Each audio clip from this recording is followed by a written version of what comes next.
¿Será que puedo poner en el pizarrón el esquema? ¿Lo tiene en presentación? Pues hay que preguntarle a Carlita. Vamos a usar el esquema que está en el cuadro, para que lo saquen.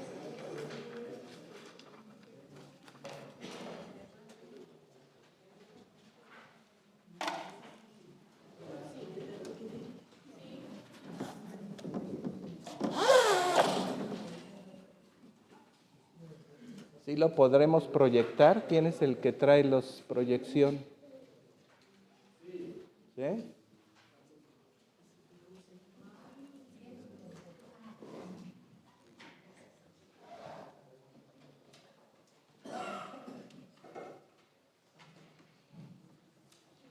Vamos a hacer una oración al Espíritu Santo como acto preventivo.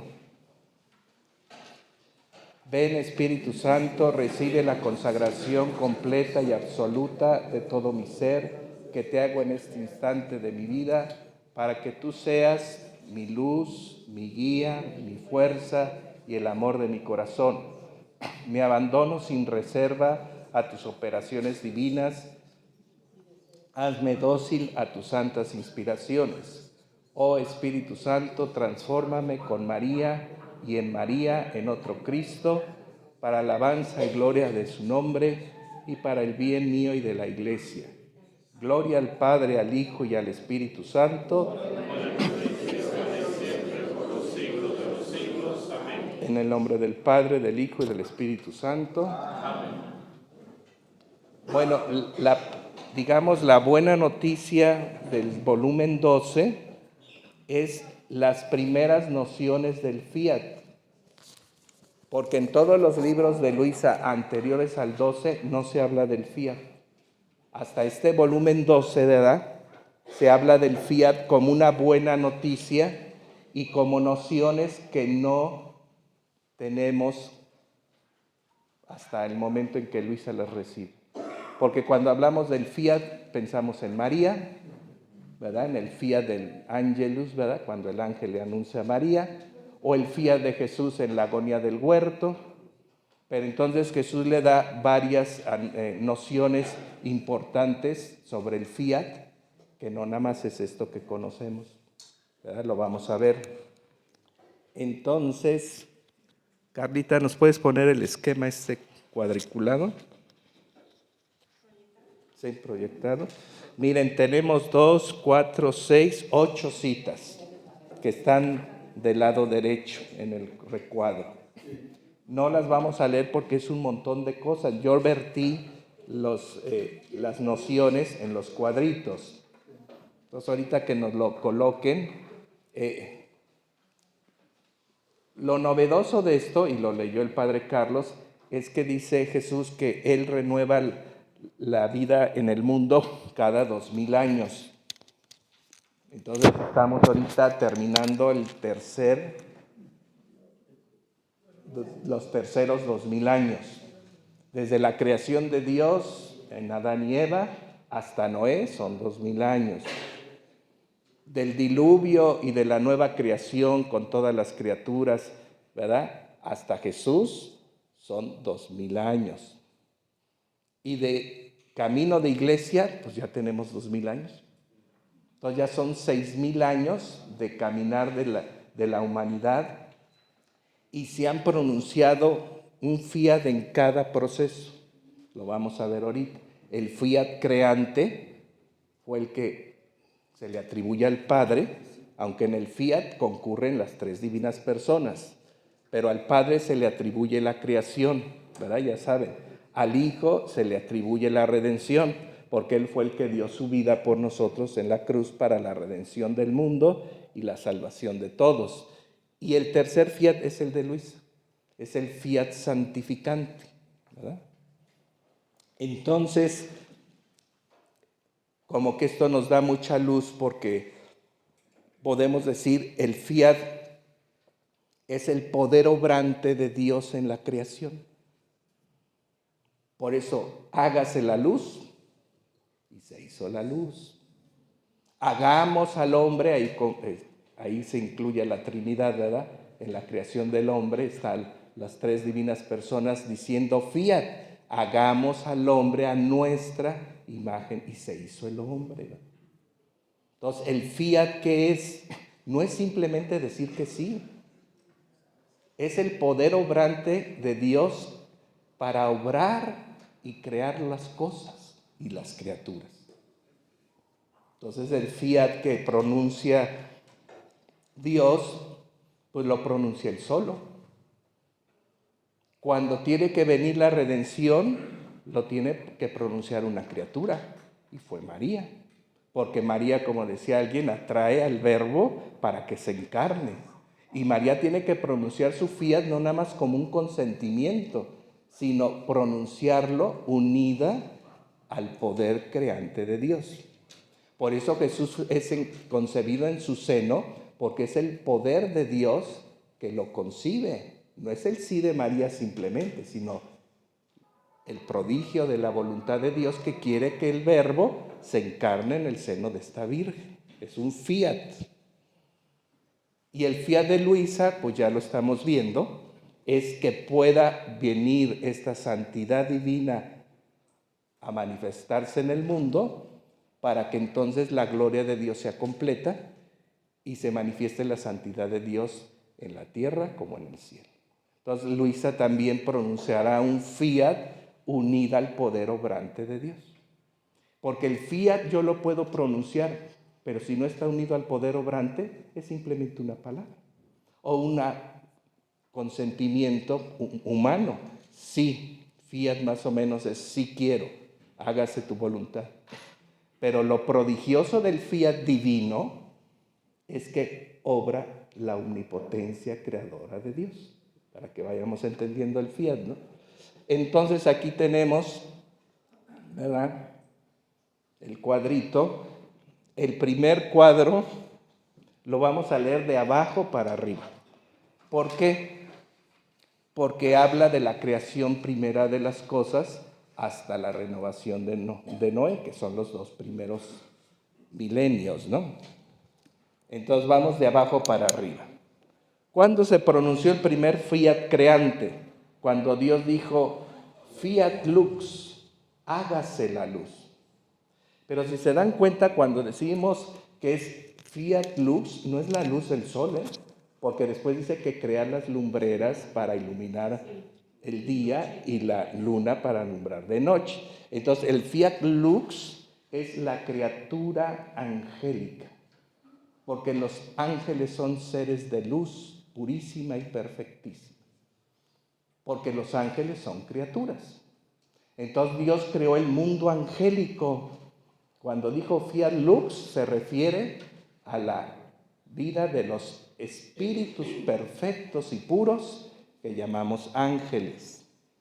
Y así ahorita no vamos a recorrer el fiat de la creación, que fueron 6 días que fue creando, porque ya lo conocemos, y fue creando todas las cosas. Pero fíjense, las creó las visibles y las invisibles, las del cielo y las de la tierra, porque así lo rezamos en el credo. Creo en Dios Padre Todopoderoso, creador del cielo y de la tierra, de lo visible y de lo invisible.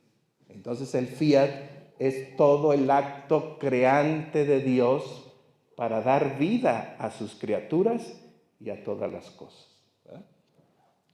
Entonces con el fiat lux inicia la creación de todas las demás cosas y dice en Luisa, mi amor reposó en ellas. Por eso el famoso domingo, ¿no? o el séptimo día. ¿Por qué? Porque Dios cuando crea, Él mismo se reposa en sus obras para gozárselas, ¿verdad? Dios lo dijo al final de la creación, y mirándolo todo, miró que era bueno, y ahí descansó. Descansó no porque se cansó de crear, no es ese sentido humano, sino porque se reposó para gozarse de todo lo que hizo, y lo hizo por nosotros, ya lo sabemos, y se gozó, ¿verdad? Entonces mi amor se reposó en ellas y todas mis cualidades divinas, ¿verdad?, se manifiestan en sus obras. O sea que cuando nosotros vemos las cosas creadas, no estamos viendo a Dios porque Dios no es la creación, eso es panteísmo. Estamos viendo sus cualidades. Por ejemplo, en la naturaleza vemos su perfección y belleza, porque un árbol es un organismo perfecto, un surtidor de oxígeno para nosotros. Y su belleza, su verdor, sus flores, su robustez, su estatura, nos hablan de las cualidades de Dios. Un insecto no es una maravillosa criatura tan pequeña que nos habla de una ingeniería impresionante, ¿no? Porque pues los insectos tienen ojos, tienen cámara, tienen sensores. Es un ingeniero impresionante Dios, ¿no? Entonces, en las criaturas, en todas las cosas, puso las cualidades divinas. ¿Para qué, diría usted? Para que cuando nosotros las viéramos, reconocieran quién es el creador de todo. Y lo alabáramos y lo glorificáramos y recibiéramos los bienes que coloca en las criaturas y le agradeciéramos y le correspondiéramos. Fíjense, esto nos lo deja ver la divina voluntad. ¿Cómo fue que Dios creó las cosas? ¿Y por qué las creó de esta manera? Porque todo lo creó para nosotros. Y que para que llegáramos al conocimiento de Él, Él quiso poner todas sus cualidades divinas en las cosas para que usted y yo llegáramos a reconocerlo y darle todo lo que merece a este Dios creador, de manera que brotara de nosotros la capacidad de alabarlo, bendecirlo, glorificarle, darle gracias y reconocerle y glorificarle por siempre. Entonces, las cualidades divinas están en todas las cosas. Al hombre lo crea a su imagen y semejanza y lo dota de esas facultades: inteligencia, voluntad y memoria. Facultades divinas, porque Dios es un ser también inteligente, volutivo, y no tiene más que una memoria. A Dios no se le olvida que somos sus hijos. Entonces, esto es lo que nos hace semejantes a Dios, los atributos del alma. Bueno, este fue el primer acto creante, ¿no? Dios creó la naturaleza, al hombre imagen y semejanza, y bueno, ya sabemos, ese fiat lo tenemos en el dato del Génesis, ¿verdad? Luego, si quieren bajamos un poquito, vamos a saltarnos el número 7 porque es una noción trinitaria del fiat. Los primeros espectadores del primer fiat fueron Adán y Eva. Por eso cuando Adán es invitado a recorrer la creación, acuérdense que le dice el Padre: ve y ponle nombre a todas las criaturas. Porque entonces Adán tenía el don de ciencia infusa. Podía reconocer lo que Dios puso en las criaturas y llamarle por su nombre. Por eso le encarga el oficio de ponerle el nombre, porque Dios se gozó cuando entonces Adán nombró todo por su nombre en esencia, por cada cosa creada. Dios se gozó porque lo hizo bien. Entonces Dios vio que era perfecto su creación en el hombre y que podía conocer las cosas como Él las conoce y podía saber la esencia de las cosas mismas, ¿no? ¡Ay, qué gozo más grande de Dios ver a Adán ya actuando en un oficio de Señor de la creación y colaborando con Él, pues en la posibilidad de poner esta ciencia ya después en Eva, porque Adán tenía que poner el conocimiento en Eva. Por eso no me quiero meter en el dato, ¿verdad? Pero es importante que veamos. La mujer no es que sea menos que el hombre, pero al ser creado primero Adán, Adán creció en el conocimiento primero. Pues es el primero. No es competencia de mujeres. Fue creado primero, se le dio el oficio de nombrar a todo por su nombre, descubriendo la ciencia de Dios en todo, y entonces Adán tenía que enseñarle esto a Eva. Por eso el diablo tuvo posibilidades de tentación más fácil con la mujer, porque la mujer no tenía todo el conocimiento. Entonces pudo ser engañada más fácilmente, porque Adán se puso firme: no comeremos de ese árbol. Ya tenía muchos conocimientos para entender lo que Dios le pedía. Y entonces el diablo, viendo que a la mujer le faltaban datos, la hizo caer. Y bueno, y queriendo agradar a Adán a su mujer, cayó. Ahí también fue un error de Adán, porque perdió el amor de Dios por querer agradar y hacer lo que su mujer le pedía, ¿no? Bueno. No, los dos seres son perfectos. Miren, ese es el dato que tenemos que discernir bien, porque estas conclusiones son muy peregrinas. Dios todo lo hizo perfecto. Adán y Eva eran seres perfectos. ¿Qué pasó? Que Dios no quiso que fuéramos seres que tuviéramos todo en un momento de un plumazo. Dios respeta procesos. Quiere que el hombre crezca en ciencia, en santidad y en vida divina. Y para eso lo hizo libre, para que el hombre vaya optando por todo esto con gran libertad y que muestre entonces que lo que Dios tiene en finalidad y propósito se vaya cumpliendo en un proceso que el hombre tiene que vivir, porque eso le da mérito al hombre. Entonces es bien importante, en divina voluntad hay que respetar procesos. Por eso algunos me dicen, padre, pues ahora que usted habló de eso, ahora me doy cuenta que a lo mejor apenas estoy empezando. Claro, quería saltarte como garrocha, ¿verdad? Olímpicamente hasta la vida divina, nada más porque haces una oración bonita. No, tu proceso de unión, tu abandono habitual, tu renuncia y tu desplazamiento de tu yo, eso es una chamba tremenda. Se llama santidad. Los santos trabajan en esa devastación del ego, ¿no? En esa renuncia del todo, que nosotros sabemos que nos aleja de Dios, que no viene de Él, pero pues que como estamos en el mundo y tenemos esa inclinación al mal que se llama concupiscencia, pues entonces tenemos que hacer un trabajo para poder llegar a ese nivel, ¿no? Bueno, pero no nos metemos, pero fíjense todo lo que implica ese dato que le da Luisa, porque hay libros más adelante que hablan mucho de este dato, cómo lo creó, cómo era la vida del Edén, cómo Dios fue enseñando a Adán, nuestro padre, en la primera santidad de origen, porque luego pensamos en un Adán caído. No, en Luisa no se habla del Adán caído más que el Adán en la justicia original, o sea, en la santidad divina que ya vivía Adán desde un principio, ¿verdad? Entonces, bueno, los primeros espectadores de toda esta obra maravillosa fueron Adán y Eva. El primer fiat fue dicho en la creación sin la intervención de ninguna criatura, ya vimos. O sea, Dios no supeditó la creación a pedirle consentimiento a alguien para hacer. Por eso dicen los salmos, ¿a quién le pidió consejo? ¿Quién pudo decirle lo que tenía que hacer? Nadie.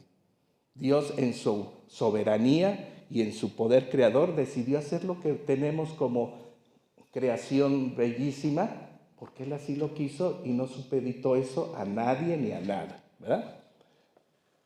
Pasamos al fiat, ahora sí, nos bajamos, Carlita.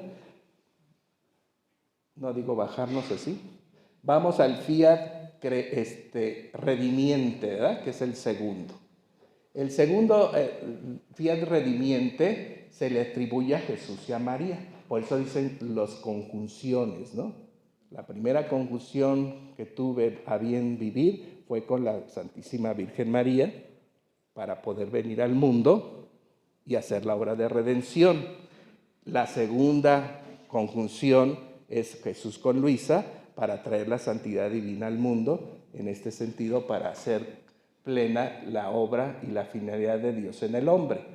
Entonces, con la venida de Jesús a la tierra, se manifestó lo que hacía y sufría su humanidad. Aquí hay que cambiarle por fuera. Aquí no es por dentro. Por eso nosotros contemplamos el Vía Crucis, ¿no? El acto piadoso. Su tercer caída, la coronación de espinas, la flagelación. Y nosotros estamos acostumbrados, porque esa es la piedad de nuestra iglesia, contemplar los sufrimientos de Jesús externos, ¿verdad? Entonces, en el fiat redimiente, o sea, en la obra de redención, nosotros sabemos que por sus llagas hemos sido sanados, por su sangre hemos sido perdonados de los pecados, por sus padecimientos y sus sufrimientos nosotros entonces podemos entender que el sufrimiento tiene un valor redentor. Pero eso lo contemplamos en la pasión de Cristo en las últimas horas de su vida en la tierra. Entonces, en el fiel redimiente, Jesús nos enseña todo lo que padeció su humanidad para la redención de todos, ¿no? Entonces, aquí es todo lo que vivía por fuera. Por fuera quiere decir lo que vemos nosotros, cómo quedó su cuerpo llagado, cómo fue atravesado con los clavos, cómo fue coronado de espinas y cómo fue lanzado su corazón. Al final, todo eso es lo que vemos por fuera. En Luisa vamos a ver que en las horas de la pasión, vamos a ver todo lo que Jesús sufría por dentro, lo que vivía y lo que obraba la divina voluntad en su humanidad. Digo, para ya ver la diferencia, ¿no? Pero seguimos con el fiel redimiente. Los actos suspendidos en su querer eterno por la redención, espera que las criaturas vengan a vivirlos y los repitan para que todo sea llevado a la humanidad. Pero vamos despacito. Cuando yo me voy a confesar, yo voy a hacer mío lo que Jesús hizo por mi salvación en su misericordia para mí, y entonces puedo encontrar la absolución y la paz, la salud y la salvación de mi alma. Esto es lo que dice, los actos están suspendidos. Cuando vamos a la Eucaristía, Jesús ya entregó su vida por nosotros y derramó su sangre, pero cuando comulgamos, sus actos de amor por mí, para darme su vida, su carne, su sangre, su alma y su divinidad, están suspendidos en el sacramento, como si fuera un banco donde están depositados estos bienes espirituales, y lo que tenemos que hacer es sacar esos bienes y hacerlos nuestros. Entonces, fíjense, la obra de redención es que todo lo que Jesús hizo por nuestra salvación son actos que, como son de Dios, son eternos, pero están suspendidos en el sentido de que están puestos aquí para que nosotros los tomemos. Entonces, aquí es donde queremos que ustedes vayan como laicos viviendo cada vez más la gracia santificante que nos dan los medios de la iglesia. Porque algunos van todavía a confesarse y salen sin paz. ¿Será que Dios me perdonó? Que tú no tomaste el bien de la misericordia divina que te da el perdón y la gracia de sanarte del mal que cometiste. Entonces quedas igual. Igual, como dice el Papa, si vamos a misa y salimos como entramos, mala señal. Quiere decir, en divina voluntad ya lo podemos entender, que no estamos haciendo nuestros los actos suspendidos de la redención en donde el Señor los ha depositado.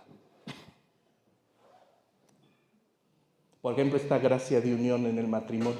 Esos matrimonios que se casan por la iglesia, pero viven peor que paganos. Porque hay gente que no está casada por la iglesia y vive mejor, ¿eh? Se llevan bien, hay una relación más cordial, hay una capacidad de caminar juntos, y luego los católicos bien casados peleando siempre. ¿Dónde está la gracia de unión que les permita vivir realmente unidos y en armonía, sino en la gracia del sacramento? Entonces decimos, no viven el sacramento. Lo tienen, pero no toman los actos que ahí están depositados. Igual del sacerdote, pues sí, somos sacerdotes, lo que sea, pero algunos no viven como tales. Entonces, ¿qué están haciendo con esos actos que Cristo puso en ese depósito que es el sacerdocio? Pues para que seamos más capaces de ser pastores, para que seamos predicadores realmente de su mensaje, para que podamos dispensar la gracia con una vida más disponible, con más caridad pastoral. ¿Se dan cuenta? Pongo estos ejemplos para que entiendan que estos actos suspendidos son reales, pero son depósitos que nosotros tenemos que hacer nuestros. Entonces aquí podemos hacer un ejercicio, ¿no? ¿Qué tanto yo ya vivo de los actos que están suspendidos en la obra de la redención en la administración que hace la iglesia de estos actos de salvación. ¿Vivo como redimido? Porque hay gente que no vive como redimida. Le carcomen los remordimientos, tiene sentimiento de culpa, no se siente merecedor de nada. Pues entonces tú, ¿qué estás haciendo con lo que Jesús ya hizo en la redención? Pues dejándolos por fuera de tu vida. ¿Se dan cuenta? Entonces, la obra de la redención no solamente es contemplar los sufrimientos de Jesús, sino que los sufrimientos de Jesús, su pasión dolorosa,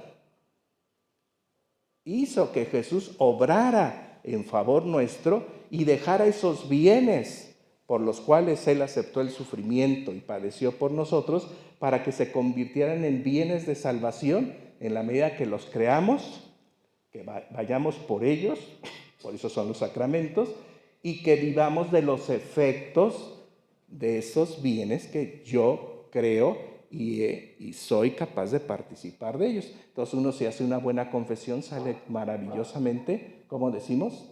Como recién nacidos, decimos, renovados totalmente. O vamos a la Eucaristía y tomamos esos bienes depositados ahí y salimos fortalecidos y consolados y llenos de esperanza y de alegría.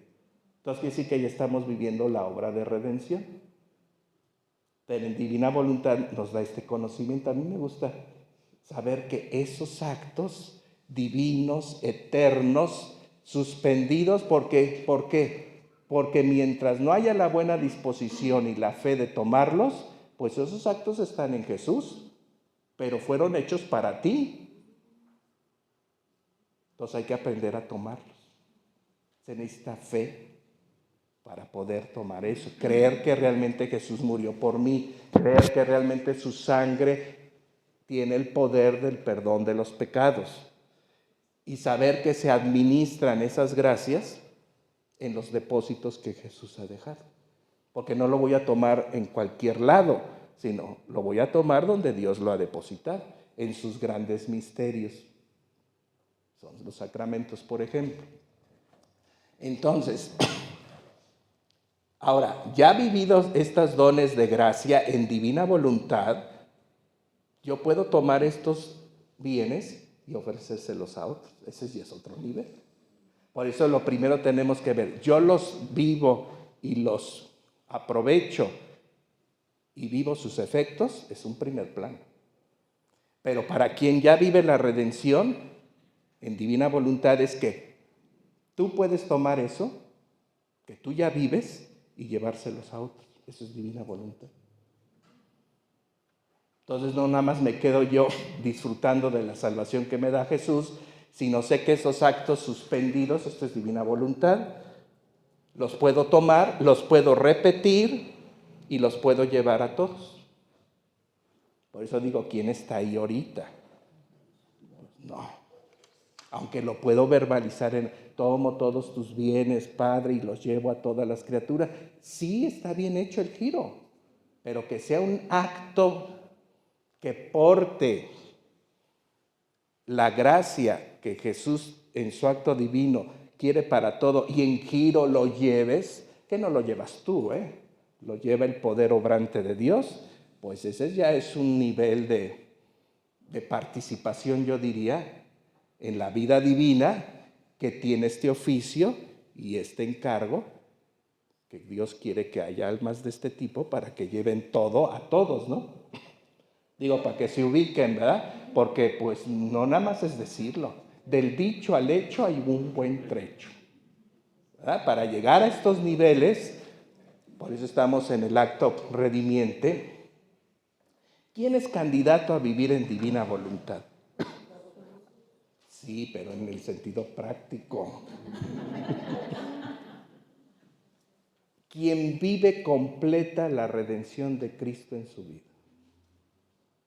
Cuando una persona vive completamente la redención como obra en su vida, ya está en las fronteras de la divina voluntad. Ahora, ¿qué es vivir el fruto completo de la redención? Que seas un ser totalmente redimido. ¿Qué quiere decir redimido? Que todo tu ser esté salvado. Tu mente, tu corazón, tus deseos, tus intereses, tu vida misma, tu cuerpo, tu alma. Redimido quiere decir transformados, se lo dijo a Nicodemo, en una nueva criatura. Redención no nada más es que me dispensen un perdón y que me dispensen una gracia, sino que esa gracia, volvemos al término transformativo. Cuando una persona recibe todo el fruto de la pasión de Cristo y de su obra salvadora en su alma, se transforma en una nueva criatura. Porque la salvación no es una componenda en donde Dios parece que nos atornilla una tuerca, ¿verdad? Nos repara algo que está mal y ya estamos como nuevos. No, como nuevos si te hiciera de nuevo. Entonces el fruto de la redención completa de Cristo tiene su efecto completo cuando eres transformado en otra persona. Por eso volvemos al ejemplo de Pablo. Pablo es un testigo de la experiencia completa de la redención que Cristo ofreció por él y por el mundo, y por eso él da testimonio y es un gran apóstol. Porque a él le queda claro que ya no es Saulo, sino es Pablo. Y transformado en otra criatura, puede hablar a la comunidad, ¿verdad?, de la redención copiosa, maravillosa que Dios ha querido dar, pero para que seamos hombres nuevos, para un mundo nuevo y para un cielo eterno. Bueno, eso es importante decirlo porque es una meta vivencial que nosotros tenemos que vivir. Ahora, ¿quiénes podemos ser prototipos de que vivimos el fruto completo de la redención en la iglesia? Los sacerdotes.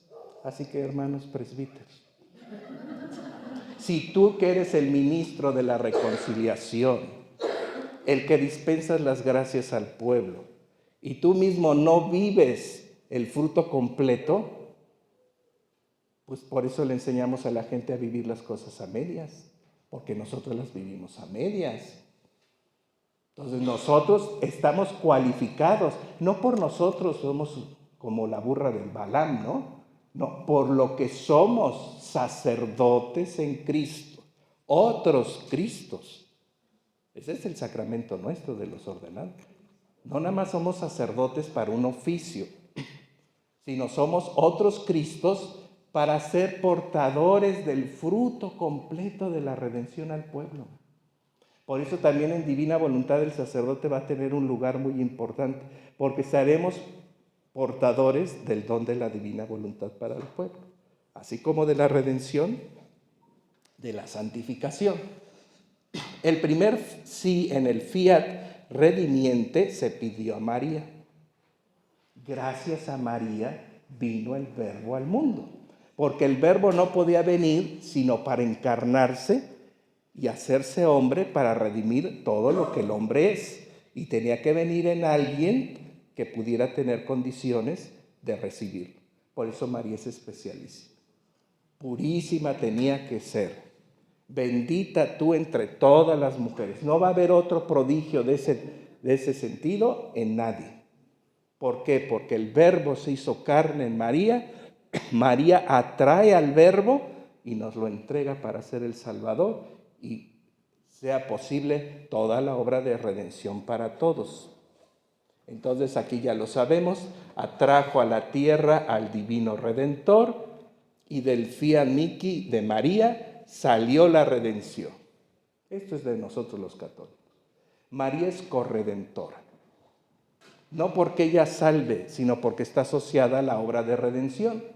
Entonces ella, por eso en la oración del Espíritu Santo dijimos, transfórmanos en Cristo, con María y en María. Todos somos hijos de María, por su fiat. No porque ella nos dé la vida nos la da el Creador. Pero María, al ser asociada al fiat redimiente, nos da la vida de la gracia. Por eso, Madre de Gracia y Madre de Misericordia.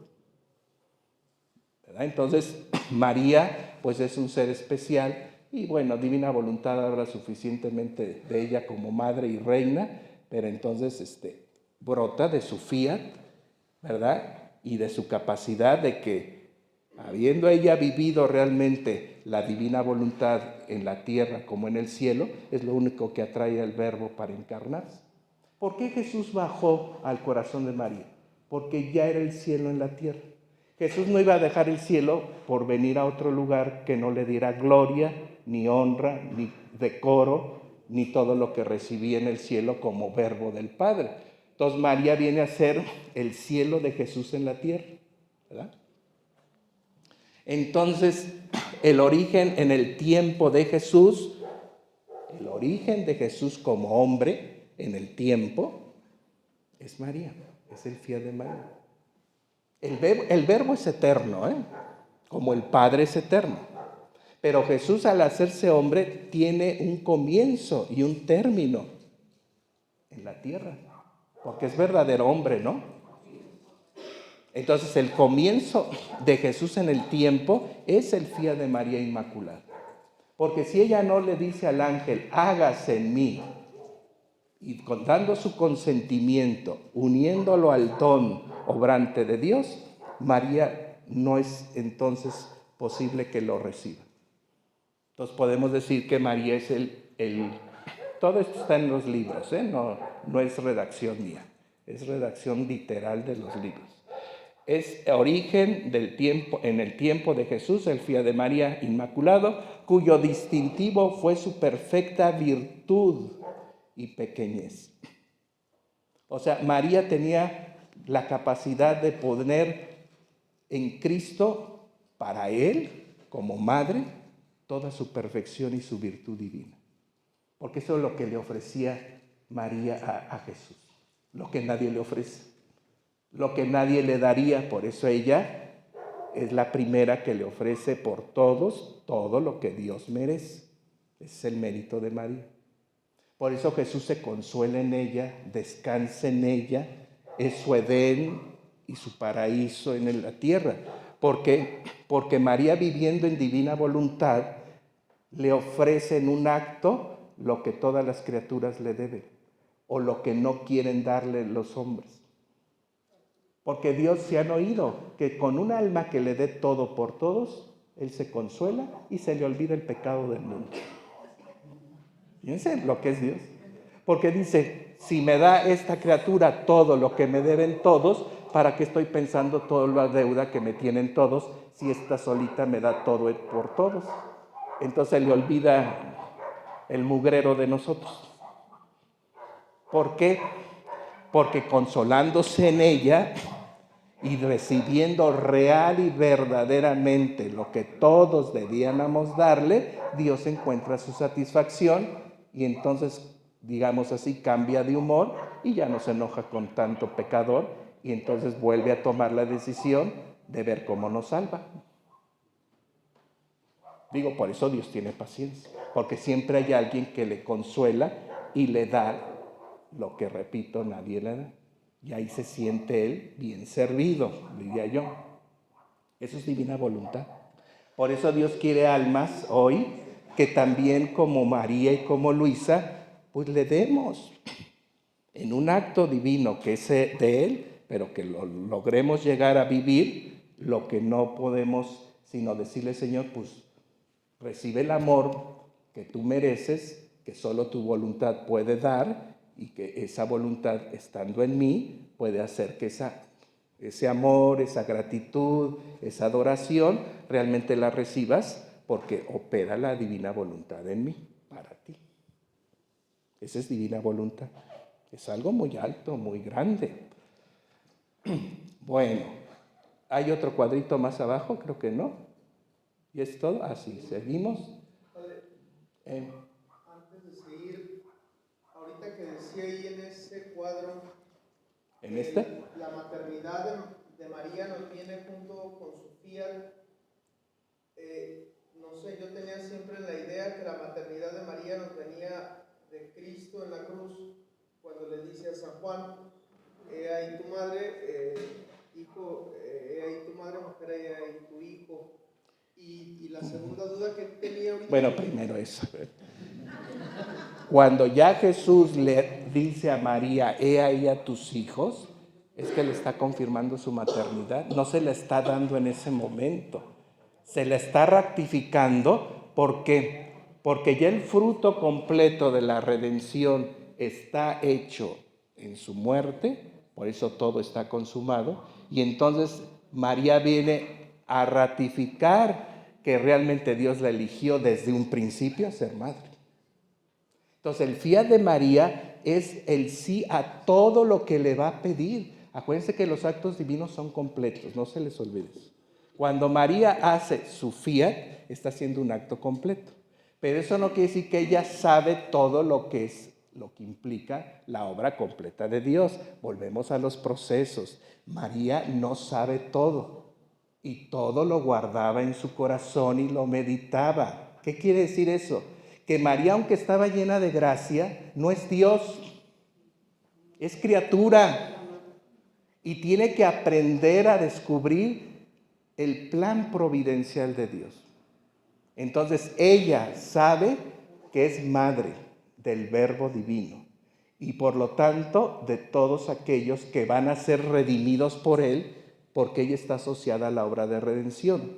Pero entonces no puede ser verdadera madre hasta que asuma los dolores de su Hijo, porque María es la reina de los dolores. Entonces, para que María sea realmente madre nuestra, tiene que asociarse a la cruz de Jesús. Entonces, prácticamente en la cruz está confirmando, sí, eres madre, pero ahora con todos los poderes, porque sí saben que los dolores de María también son actos depositados para nosotros.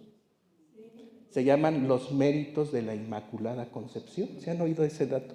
María tiene méritos. ¿Por qué? Porque lo que hizo, ¿quién lo hace? Solo ella. Lo que Dios quiso que tuviera, solo ella. Y por eso está al pie de la cruz, porque tiene que hacer suyo el sufrimiento de Cristo para poder realmente dispensar. Por eso le llamamos María dispensadora. ¿Y por qué? ¿Eso es verdad o es un título? Es una verdad. Es dispensadora de todas las gracias porque María hizo todos sus actos junto con Jesús hasta el último momento. Y el último momento es el dolorosísima pasión y la posibilidad de que ella pueda dar a luz a las almas. Yo sé que esto nos cuesta. María es nuestra verdadera madre. Allá lo vas a entender. María es nuestra verdadera madre.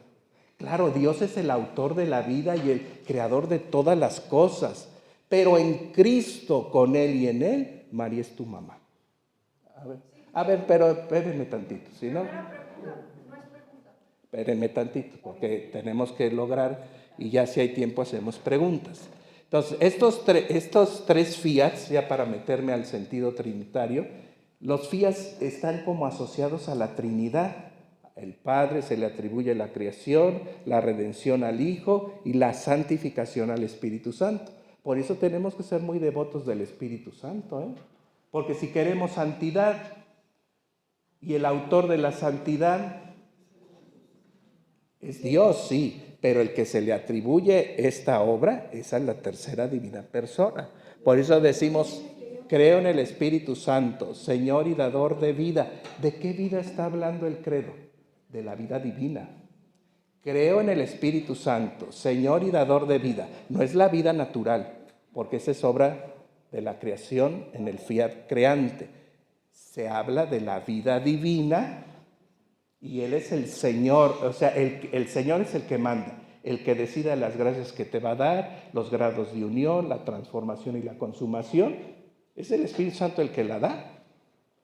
Dador de vida, de gracia, de santificación y de vida de cielo, ¿verdad? Entonces, para ir ubicando ciertas cosas, ¿no? Entonces decimos acá, el primer fiat fue dicho en la creación sin intervención de criatura. Estos tres fiat son inseparables, como la Santísima Trinidad. El Padre está en el Hijo en el Padre y el Espíritu Santo entre ambos, ¿no? Hay una unidad.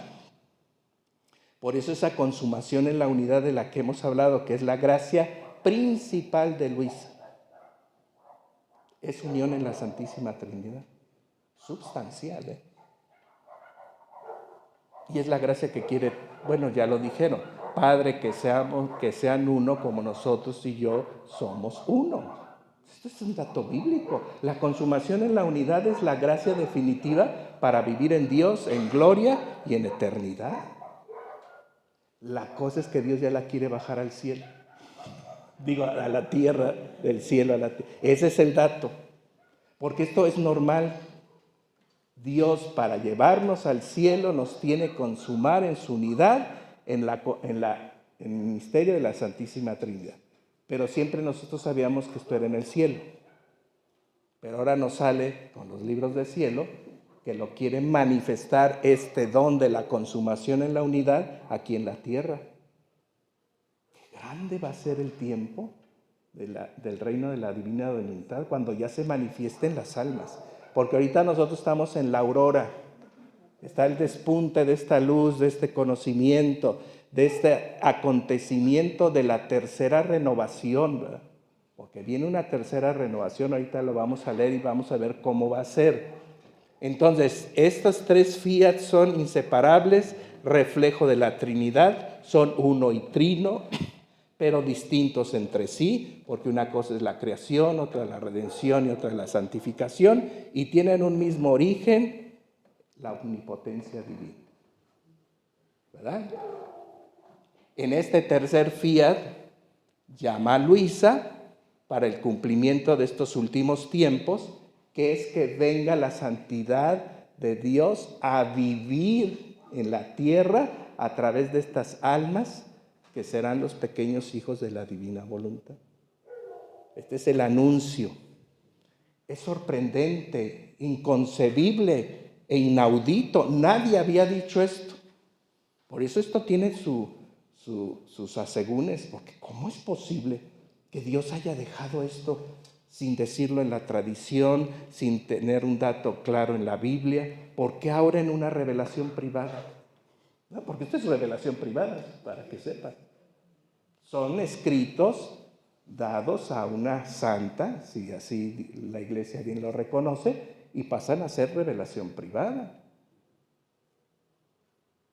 No cabe duda que Jesús es el Señor. Él hace con lo que quiere, con quien quiere, y da lo que quiere. Esto es demasiado. Yo diría que es todo. Entonces, muchas veces por eso a algunos no les cabe esto. Es que esto es demasiado grande. Y luego después quererlo manifestar en una persona como si fuera María, ¿no? Algunos dicen, Luisa no es María, pero es alguien elegida para este asunto. Entonces ahí empieza a chocar a mucha gente, pero uno sí es sencillamente claro en su fe. Dios lo quiere dar. Tú le vas a decir a Dios lo que va a dar y lo que no va a dar, y cómo lo va a dar y cómo no debe de darlo, y que no exagere ni le ponga tanta crema a sus tacos, ¿verdad? Es Dios. Por eso nos tenemos que enfrentar a esto. Es un don divino que Él quiere dar. Así que entonces vamos al tercer renovación del fiat, el fiat santificante. Ahora se dará la manifestación. Miren, la palabra es manifestación. No es una cosa que va a quedar sin que nos demos cuenta.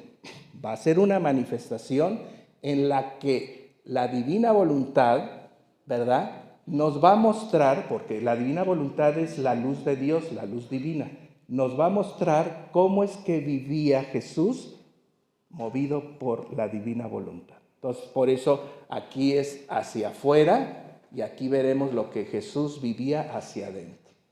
Por eso las horas de la pasión es importante que las hagamos. Porque una cosa son los libros de cielo, ¿eh?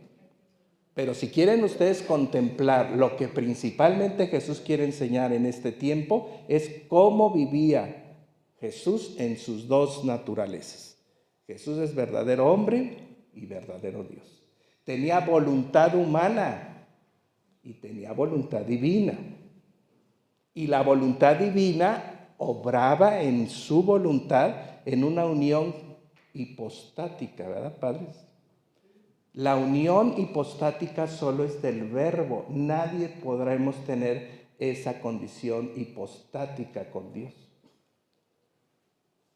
Por eso nosotros tenemos que empezar a decir, bueno, ¿cómo podemos llegar a la unión entre la voluntad humana con la voluntad divina? No siendo capaces de decir que estamos unidos hipostáticamente a Cristo, porque eso es una herejía. Se llama unión transformante, ya se los dije hace rato. ¿Qué es la unión transformante? Para que lo entiendan y vean que es una gracia elevadísima.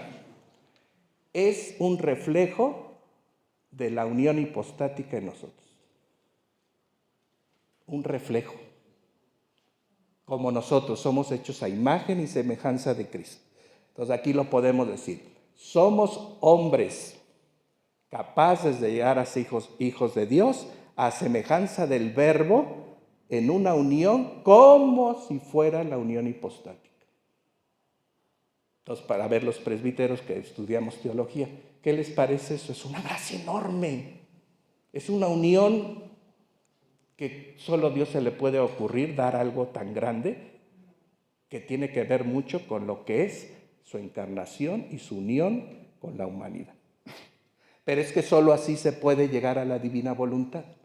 Por la unión, que es una gracia alta y grande, que lleve a que la voluntad divina obre nuestra voluntad humana como a semejanza del Verbo que también vivió la condición de someter su voluntad humana a su voluntad divina.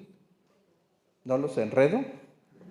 Bueno, es que es importante que veamos, por eso yo les digo, cuidado con las ilusiones espirituales, que ya crean que están allá obrando en el día. No, porque entonces tú tendrías que decir que ya vives en una unión en la que simplemente hay tal compenetración de voluntades que la voluntad divina obra en ti como en Jesús, en su humanidad. ¿Verdad que salta la cosa? Es ser otros Cristos. O sea, divina voluntad es que nosotros lleguemos a ser con Cristo, con Él y en Él, miembros suyos de su cuerpo místico, siendo con Él una sola cosa. Esa es divina voluntad.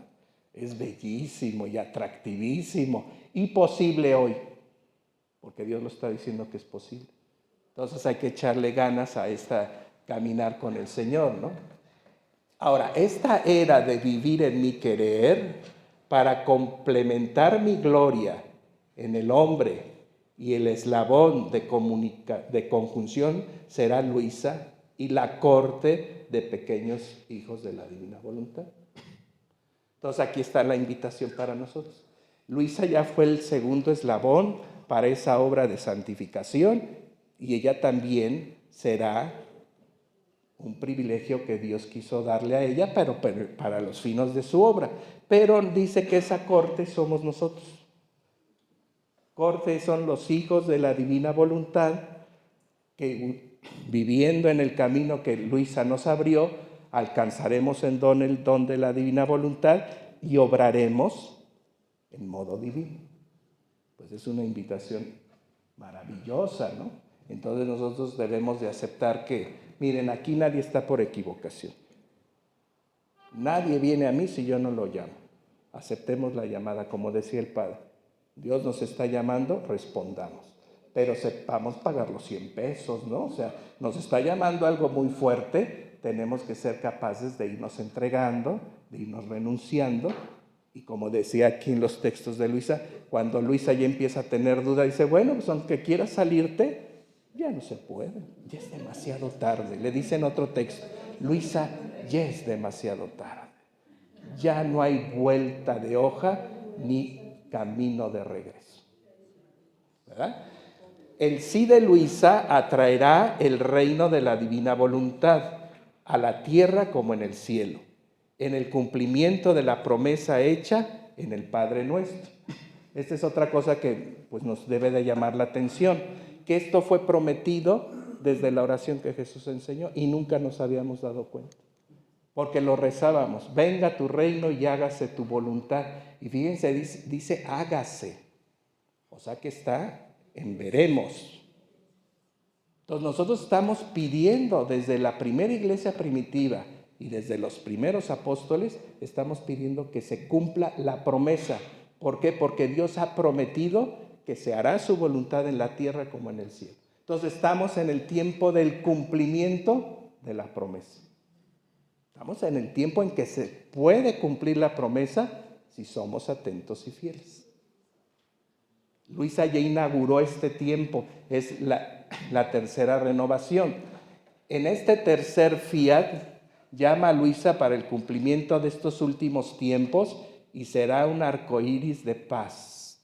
Fíjense qué chistoso que acá también, en el momento de la creación, para la renovación en el tiempo de Noé, el signo de la alianza fue un arcoíris, pero fue a nivel de lo natural, porque fue la refracción del sol bajo las gotas de lluvia, que no terminaba de llover, y se aparece el arco iris, y dice, ese será el signo de que no volveré a destruir la creación. Y ahora en esta tercera renovación dice que los hijos de la divina voluntad serán el arco iris de luz. O sea, la luz que resplandece en el corazón de las almas, en el divino querer, si han leído los textos, el arco iris de luz son los atributos de Dios manifestados en la vivencia de divina voluntad en las almas. Santidad, sabiduría, misericordia, justicia, amor y potencia. Falta por ahí uno. Entonces, las almas que viven en divina voluntad manifiestan los colores de la acción divina. Entonces, Dios quiere, fíjense bien, alguien habló del aviso. Esto del aviso, del milagro y del castigo no es nuevo, En en Noé está el aviso. El aviso es construirle el arca. Continuamente el pueblo veía que Adán construía un arca porque decía que venía un tiempo de grandes lluvias. Y la gente no hizo caso al aviso. ¿Y ustedes creen que el aviso cuánto duró? ¿Cuánto duró la construcción? No, la construcción del arca duró muchísimos años. Entonces el aviso duró 40 años. El castigo fue el diluvio. Y murieron todos. Pero el milagro es la nueva creación, porque entonces bajan las aguas, sale la familia de Noé y se multiplica en la tierra, y los animales también se multiplican y vuelve el esplendor de toda la creación. A ver, vemos en el Éxodo. En el Éxodo también fue aviso, castigo y milagro. En todos los acontecimientos de Dios está este lenguaje del aviso. Dios siempre avisa que va a hacer algo. El hombre, si hace caso, se libra de una renovación terrible que es una purificación y un castigo. Vean en este enfoque cualquier dato bíblico y ahí están los avisos. Los avisos fue las plagas. Suelta mi pueblo. No, avisaba que podía hacer catástrofe terrible y no. El castigo cayó para los egipcios, está claro, pero era un aviso para que soltaran al pueblo y pudieran entonces obrar conforme a la voluntad de Dios. ¿El milagro cuál fue? Que se abrieron las aguas, que comieron en el desierto, que pidieron carne y también les cayó carne, de que finalmente salieron librados de los egipcios. Entonces, hoy muchos dicen, es que el aviso, miren hermanos, el aviso es que nos convirtamos y hagamos la voluntad de Dios. Ese es ya el aviso. O sea, no estemos esperando cosas raras. El aviso es que el mundo cada vez se sume, y lo dice Jesús a Luisa, cada vez se sume el mundo en una mayor oscuridad y en una mayor práctica del mal. El llamado es en la conversión, conviértanse, ¿no? Ese es el aviso. El castigo va a ser una purificación, que ya lo anuncia Jesús a Luisa. Para que la divina voluntad pueda venir a obrar, yo tengo que purificar la tierra. Porque volvemos a lo mismo, Dios no va a poner un don tan grande en un corazón que no está dispuesto y que no está con la ilusión y con el deseo de que ese don reine. Entonces Dios tendrá que purificar la tierra. Pero ¿cuál va a ser el milagro?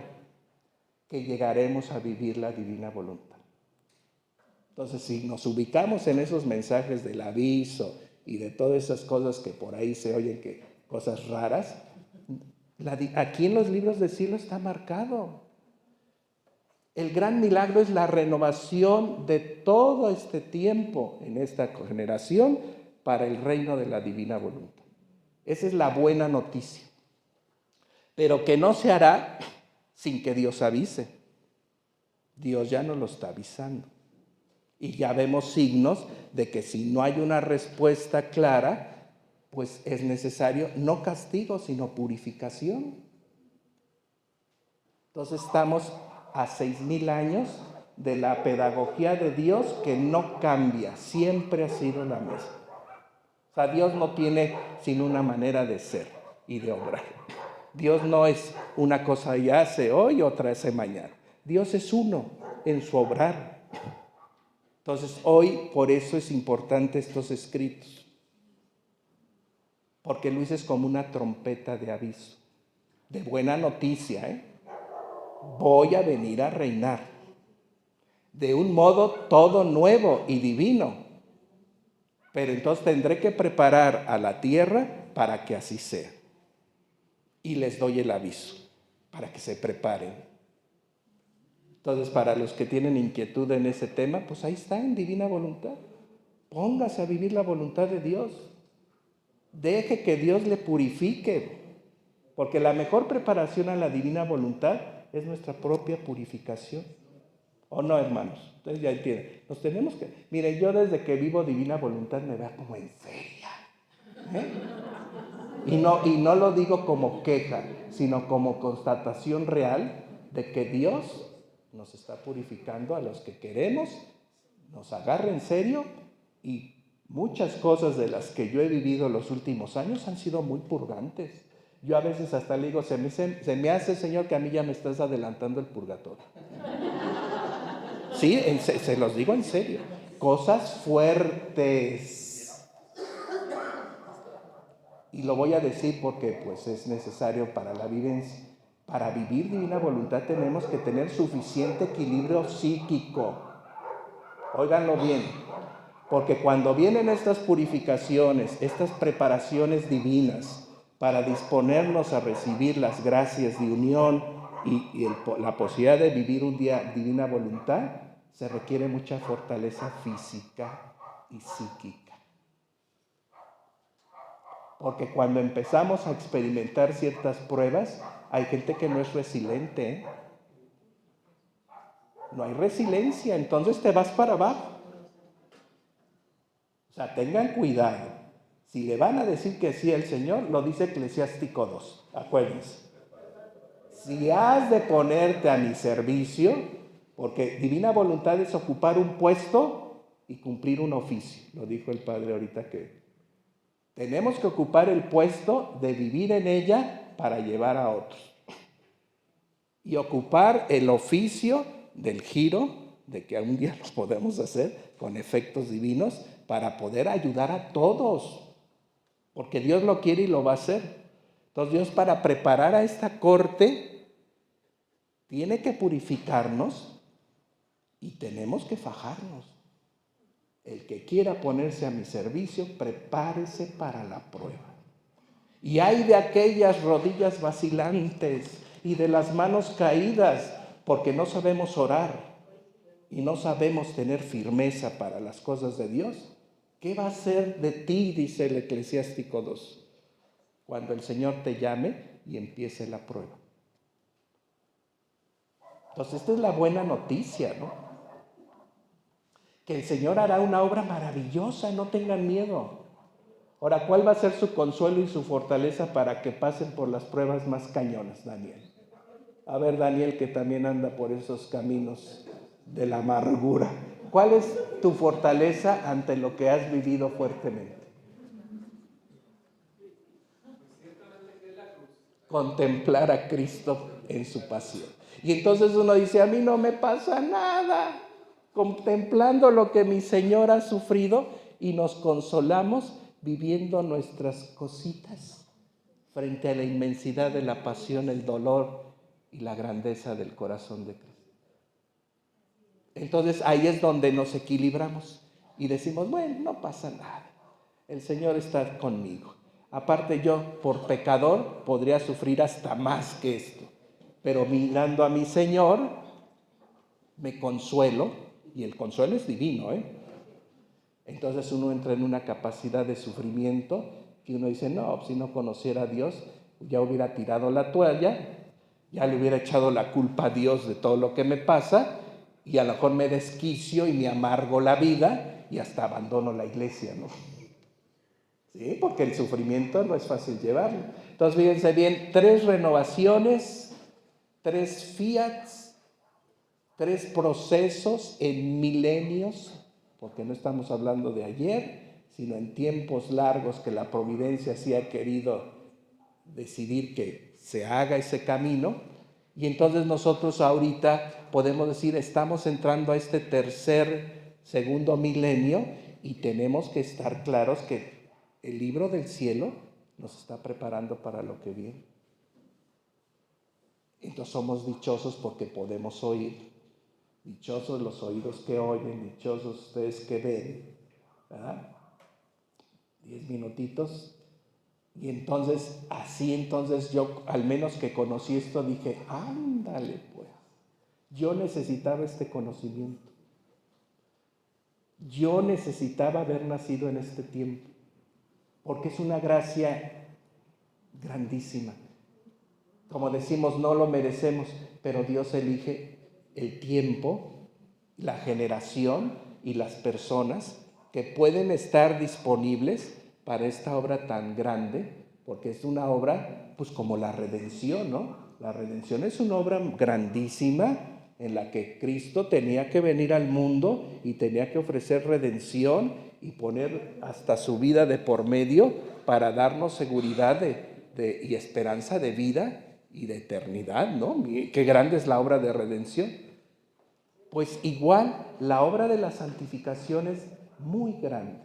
Y acuérdense lo que dice Isaías: sin santidad nadie verá a Dios. Entonces estamos en un tiempo en donde todos nos hemos rehusado a ser santos. Ay, ni que fuera yo un santo. Tendríamos que serlo. Y luego esta palabra está demasiado desprestigiada. Nos da miedo la santidad. Pero entonces uno ya con Luisa dice, tengo que ser santo porque si no, no voy a entrar. Sin santidad nadie verá a Dios. Ahora, Luisa también habla mucho del purgatorio porque es necesario que esta realidad también la conozcamos. Ahora, si no queremos ser santos acá, pues nos vamos a echar un buen purgatorio allá. Y el purgatorio no es sencillo, hermanos, es un camino de purificación en el sufrimiento que Cristo ya padeció por nosotros y fue de motivo de redención. Las almas participan de esos acérrimos dolores de Cristo para bruñirse, purificarse, santificarse y volar al cielo. Sin mérito. Las almas del purgatorio, con todo lo que sufren, no tienen un grado de mérito. ¿Por qué?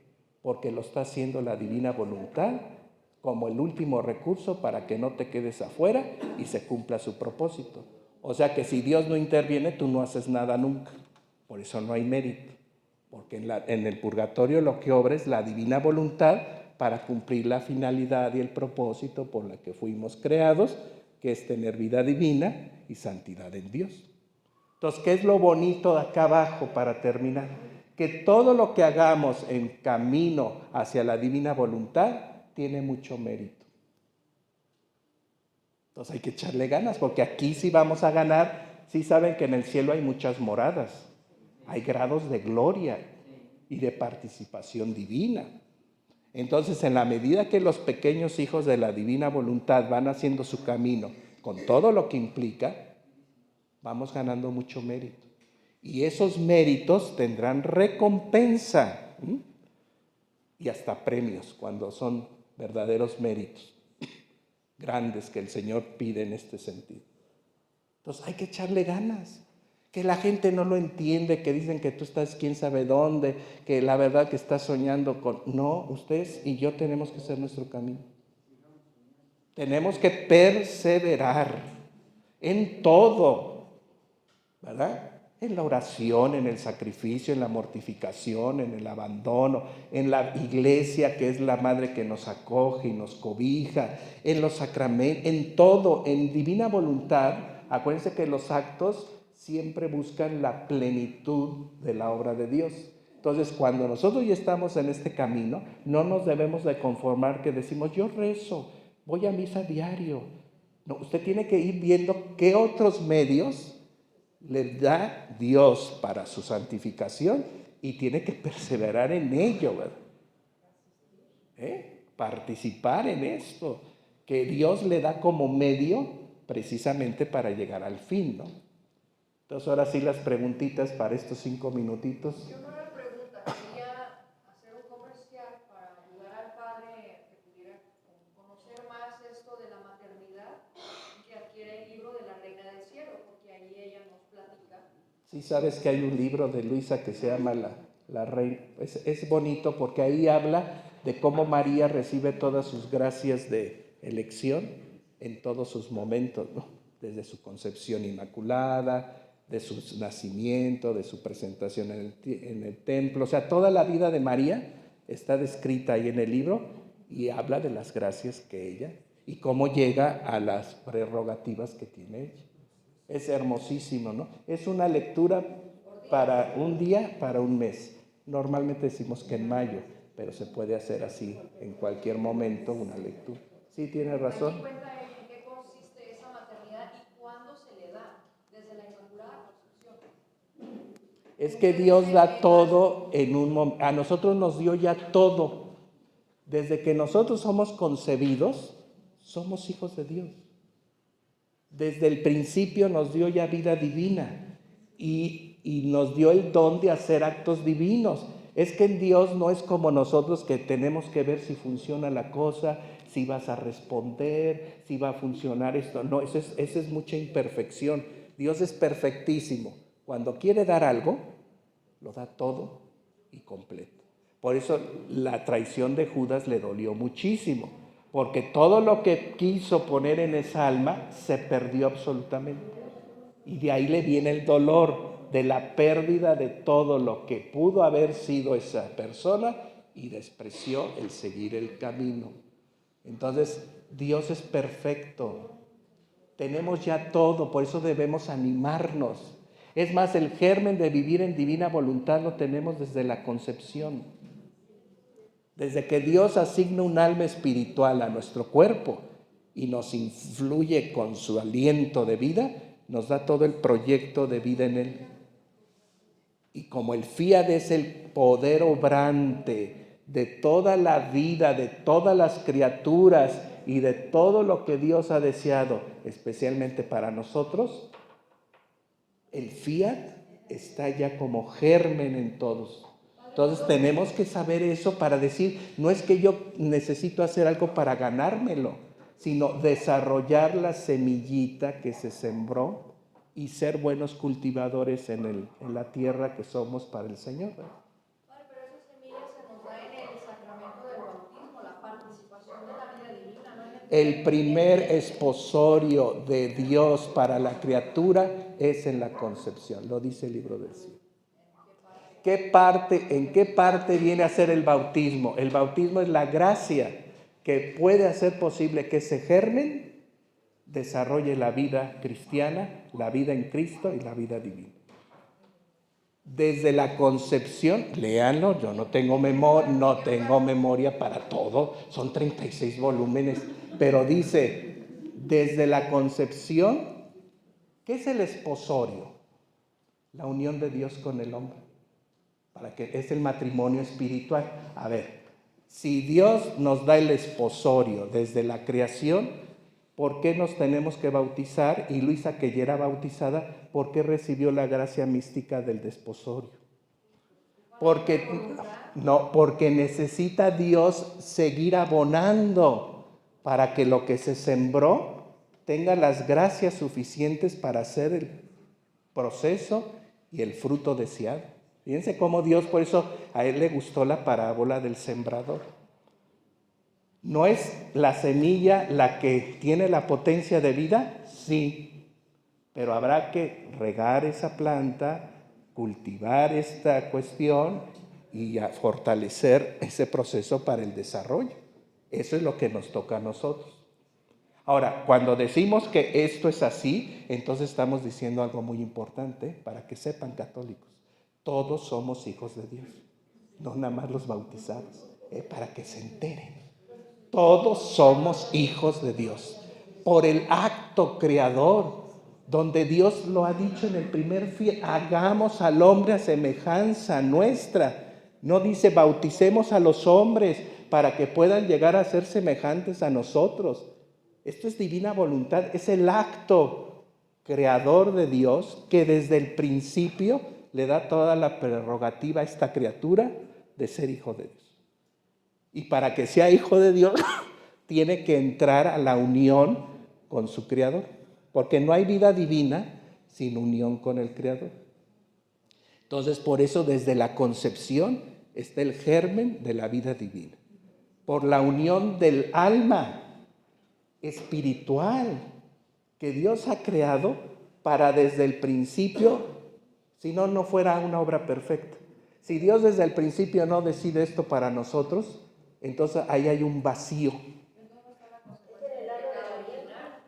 El pecado es otra realidad. El pecado original es otra realidad. Nosotros no nacemos en pecado original desde el acto primero creador. Somos buenos desde un principio por el acto creador de Dios que enriquece a su criatura para ser perfectos hijos y semejantes a Él. ¿Qué viene a ser el pecado original? ¿El pecado de Adán lo traía cuando fue creado? Entonces, ¿cuándo fue que pecó Adán? Cuando fue tentado, pero ya había sido constituido hombre, ya había sido insuflado con el aliento divino, tenía ciencia infusa y tenía vida divina. Pero no se pierde por el pecado original el germen de vida divina. Entiendan esto, ni el pecado nos puede apartar del amor de Dios, dice Pablo. Nada nos puede apartar del amor de Dios. Nada. Porque Dios ha decidido que desde el principio fuéramos esto. Que viene la experiencia de la caída por la tentación del maligno. El pecado de origen no es de origen en el acto. A ver, vamos a hacer teología. No es pecado de origen en el acto creador, es pecado de origen en el tiempo que ya la vida se dio terrenal y tuvo ocasión el diablo de entrar con su insidia para hacer caer al hombre, pero no en el acto primero. ¿Quién puede entrar al acto primero? Ni el demonio puede tocar los actos divinos, ustedes ya lo saben. Cuando se hacen actos divinos, el diablo no tiene lugar, ni puede entrar a ese ámbito. A ver, lo voy a volver a decir. Hay 3 niveles, decía el Padre: natural, espiritual y sobrenatural. En este plano sobrenatural solo está Dios. El diablo no tiene condición sobrenatural. Por eso no puede entrar al acto primero creador para destruir desde el principio lo que Dios hizo. Lo tuvo que hacer después, porque no podía entrar ahí. Ahora, cuando este acto sobrenatural, que es el acto de la creación, Dios pone todo en el hombre. Aquí no está el pecado original. Está cuando el hombre ya desciende al plano terrenal, natural, el diablo entra en ocasión y lo hace caer en el origen de su vida ya puesta en el Edén, para poder hacerlo tropezar y que pueda perder algo, no todo. Porque si tú crees que el diablo nos hace pecar y nos hace perder todo, entonces le estamos dando mucho poder al diablo. Benedicto XVI lo dijo: el mal no es omnipotente, el mal tiene límites, solo Dios es infinito y eterno. Por lo tanto, la bondad de Dios es infinita y no puede igualarse al poder del mal. Entonces esto tenemos que tenerlo, porque después hacemos unas reflexiones bien, bien raras, mis hermanos. No es que no. Sí, sí, yo sé. Entonces fíjense bien, quédense con esto, porque esto es una cosa que tenemos que ver, que los católicos lo tengan claro. Y por esto muchos no quieren a Francisco Papa. Todos somos hijos de Dios, no nada más los bautizados. No se siente elegido y en un grupo de élite. Toda criatura humana es hija de Dios. Que conserva la vida, Padre, en el lado del aliento. Con eso tiene para darnos cuenta que te está conservando la vida. No te la conserva el enemigo. Por eso hay que tener claridad. La divina voluntad, volvemos al acto único. Vamos a decir rápido esto. ¿Cuándo fue que Dios nos creó? En un acto único. Nos creó a todos al mismo tiempo. Desde Adán hasta el último que venga, fue un solo acto único. Para que se asombren. Fue un solo acto. Y como acto divino fue un acto completo, perfectísimo y donador de vida divina, porque eso fue lo que Dios quiso. Crear una criatura con la que Él pudiera participar su vida y pudiera estar a su nivel, porque no es bueno que el hombre esté solo. Lo quería para Él, para disfrutar de lo que Él puso en Él, que es lo suyo, y el hombre entrar en comunión y en posibilidades de tener a su Dios como amigo y como el más entrañable de su vida. Eso lo hizo en el primer acto creador. Sí, maldito diablo, sí, que quiso, desquiso, porque no pudo, fue una intentiva, no puso, sino la trampa, pero bien sabe el enemigo que no puede contra Dios. Bien sabe que no puede generar esta pérdida de vida divina en el hombre, porque sería entrar al misterio de un Dios que no está en su nivel entrar. Nada más digo esto, ¿el diablo en qué nivel está? El diablo está en un nivel preternatural. Por eso las famosas posesiones diabólicas. Porque puede entrar a un nivel natural y espiritual, pero en un nivel todavía más alto de la espiritualidad, que es que tiene un poder de meterse en la naturaleza del hombre porque es barro, no en el alma. A ver, aquí hay un exorcista. El diablo no posee las almas, posee el cuerpo en el sistema nervioso y en la mente del hombre. Ahí es donde empieza él a trabajar. Para que tengamos claro, el diablo no puede poseer las almas. Díganme por qué.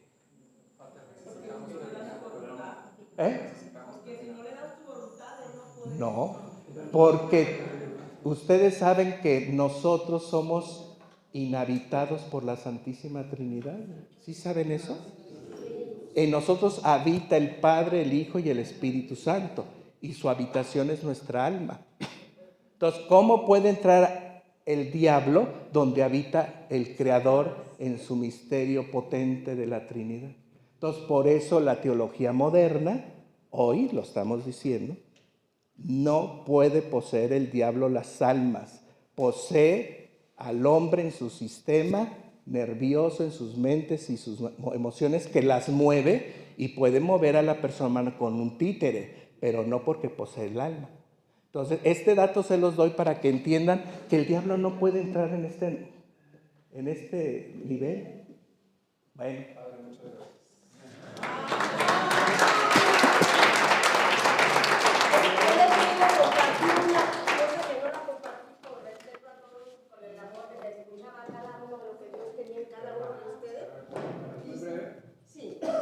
En la primera enseñanza que nos dieron para escoger, en la primera Jesús, para quien vive de la divina voluntad de Jesús y en su...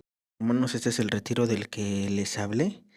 Como pueden ver, miren, vamos a leerlo. Calendario anual 2024, retiros sacerdotales, divina voluntad, aprobada por la Arquidiócesis de Guadalajara. El primer retiro es en febrero, 5, 6 y 7 de febrero. Se va a ver el volumen 12. Para los que han visto, los que no saben, la Divina Voluntad se compone de 36 volúmenes, y estos volúmenes están repartidos en los libros del cielo, 12 libros. Bueno, entonces ya se va a ver el volumen 12 para el 5, 6 y 7 de febrero. No se preocupen los sacerdotes que no sepan nada de divina voluntad. A principio del día se les anuncia, o más bien se les da una introducción de lo que es el libro del cielo, digámoslo así, de los primeros volúmenes para que no se pierdan. Entonces no hay problema por eso. Este retiro de febrero va a ser para laicos y sacerdotes. Ese es el que va a ser para laicos y sacerdotes. Después vienen 3 retiros que nada más son para sacerdotes. El que sigue es en el mes de abril, del 8 al 12 de abril. Se van a ver los volúmenes 13, 14 y 15.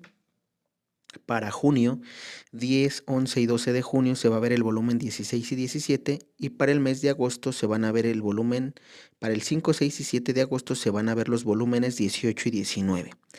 Y nuevamente para el último del año, que es en el mes de octubre, 7, 8 y 9 de octubre, aquí dice que va a haber una recapitulación de volúmenes.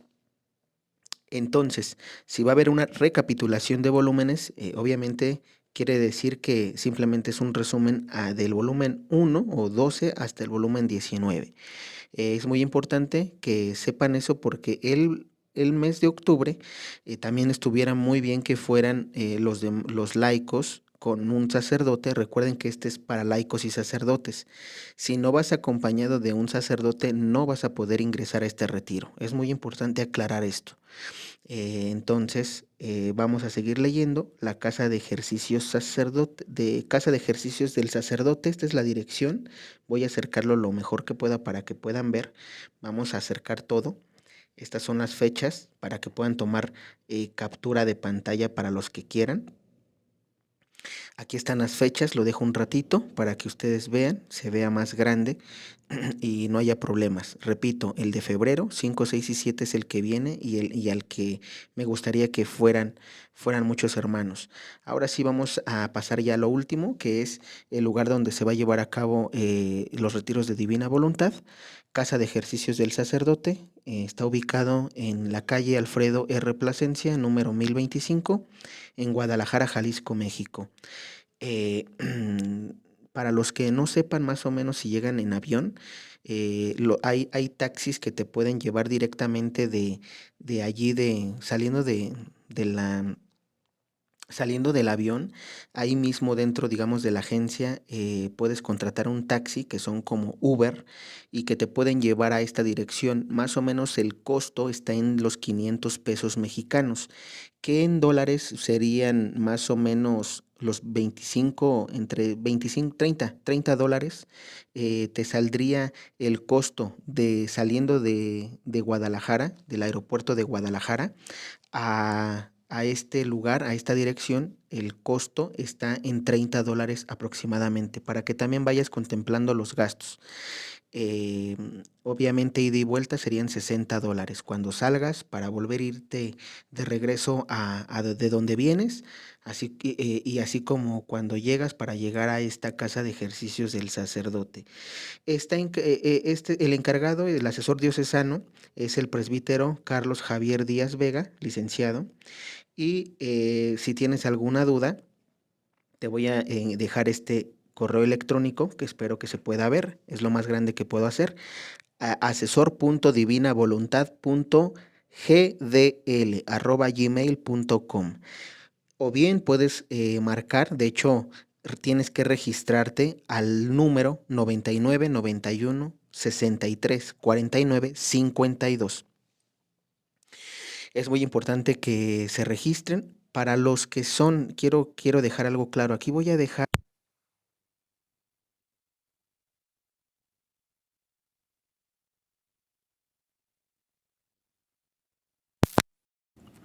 Les voy a dejar un número que es para los que son de América Latina o los que vayan a llamar de otra parte de que no sea México. Voy a dejarles un número telefónico para que también se contacten con Carla. Ella les podrá dar mejores información acerca de los retiros, y solamente va a atender a ese número a los sacerdotes. Si tú eres un laico que se va a comunicar a ese otro número, no te van a atender. Es muy importante que sepas eso. Solamente si es sacerdote se le va a poder atender. A este número que estás viendo en pantalla, si eres laico, sí te van a poder atender. Repito, este número que está en pantalla es para los laicos y sacerdotes también que quieran comunicarse. Pero especialmente el otro número que estás viendo aquí arriba de la pantalla va a ser para los sacerdotes que vengan de otra parte de México. Hablo de Chile, Colombia, Perú, Argentina, Brasil, de donde quieran venir, serán bienvenidos y se les brindará una asesoría especial solamente por el hecho de que son de otro país y que de repente se les complican algunas cosas en cuanto a los viajes, etcétera. Entonces, hasta allí lo dejo. Espero les sirva la información. Que Dios los bendiga.